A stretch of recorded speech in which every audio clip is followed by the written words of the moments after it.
4 காலகட்டங்களில் ரீமேக் செய்யப்பட்ட ஒரே திரைப்படம். அது என்ன திரைப்படம் என்று பார்க்கலாம். வாங்க பதிவிற்குள் போகலாம். 1977ஆம் ஆண்டு வெளியான தெலுங்கு திரைப்படம் யமகோலா என்ற திரைப்படம். இந்த திரைப்படத்தில் அப்போதைய தெலுங்கு சூப்பர் ஸ்டாரான என்.டி. ராமாராவ் நடித்திருந்தார். யமகோலா என்ற இந்த திரைப்படம் யமனுக்கும் மனிதனுக்குமான விவாதத்தை மையமாக கொண்டது. யமனின் சிஷ்யன் சித்திரகுப்தனால் தவறுதலாக மரணமடையச் செய்து கொண்டு செல்லப்பட்ட மனிதன் யமனோடு விவாதம் செய்து பூமிக்கு அழைத்து வருவதாக கதை. மக்களிடையே பெரும் வரவேற்பை பெற்ற இந்த திரைப்படம் இந்தியில் லோக் பர்லோக் என்ற பெயரில் 1979ஆம் ஆண்டு வெளியானது.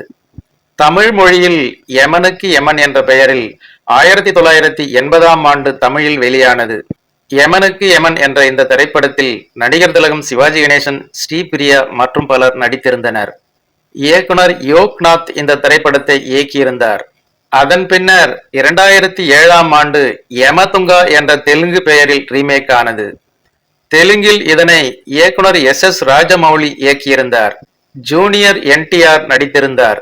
யமனுக்கு யமன் என்ற இந்த திரைப்படம் இப்போது ரீமேக் செய்யப்பட்டாலும் மக்கள் ரசிக்கும்படியான திரைக்கதை என்பது குறிப்பிடத்தக்கது. ஓகே ஃப்ரெண்ட்ஸ், இந்த ஒரு சுவாரஸ்யமான தகவல் உங்களுக்கு பிடித்திருக்கும் என நம்புகிறேன். நன்றி, வணக்கம்.